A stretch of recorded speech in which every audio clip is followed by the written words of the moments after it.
say one thing about Daniel Penny too before I get up out go of ahead, here. go ahead. Because I know that we're all very emotional about that.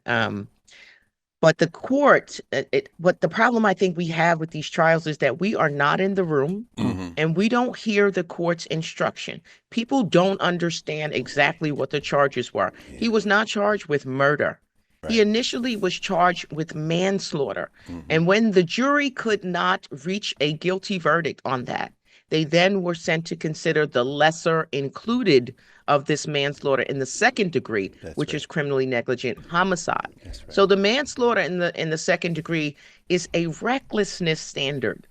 And remember, they sent out a note to the court and they asked for the court to explain the difference between recklessness and negligence, because recklessness is a higher standard. Recklessness means that you realized that there was danger and you ignored it. Yes. You were like, yeah, this is dangerous, so I'm going to engage in this behavior anyway. Yes. Right? But negligence is you really didn't appreciate how dangerous the behavior was that you engaged in, and it resulted in someone's death. Right? And so they were struggling about that. I don't think that's what got the not guilty. I think the not guilty came from cause of death. I think they did not. Really? I think they found death. So the defense made it an issue, just like in George Floyd, right? It wasn't really covered. Made it an issue that he didn't die as a result of the chokehold.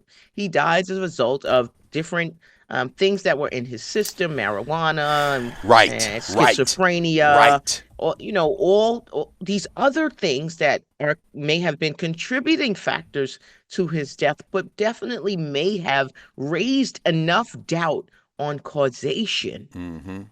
Right? And so you only need one element.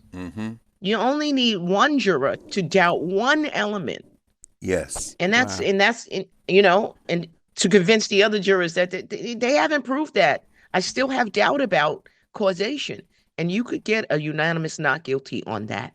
Yes. So I think I want people to understand that it wasn't necessarily, that the jurors were like, oh, Black lives don't matter. There is some legal maneuvering that happens in courtrooms that we don't get to see. And as a defense attorney, I would have played it that way. Yeah. I would have played it just like that. But is the prosecutor not as skilled to outplay that defense? Prosecution did what they could, but the evidence is the evidence. And so part of the evidence was that the medical examiner concluded the cause of death before toxicology reports came in, before all of the necessary things that a reasonable person would think you should have before you draw this conclusion. Now, does it mean that it was an improper conclusion? No, but does it cast some doubt on the authenticity, the veracity, the accuracy? Possibly. Right? And I've challenged many medical examiners because oftentimes they take the narrative from the police. Yeah. Right? So you took the narrative from the police. This is not really an independent examination. You took what they said happened and you incorporated it into your report. And that's I'm not buying that. Yes. Right? So yes. Outstanding breakdown, man. And I take your word for it because you've operated on both sides of the table, prosecution and the defense. You know what you're talking about. Yes, sir. That's attorney Ikie Shabazz. Thank you again for joining us on a Thursday. Thanks for having me. We'll see you next time. Yes, thanks, Frog. Yeah.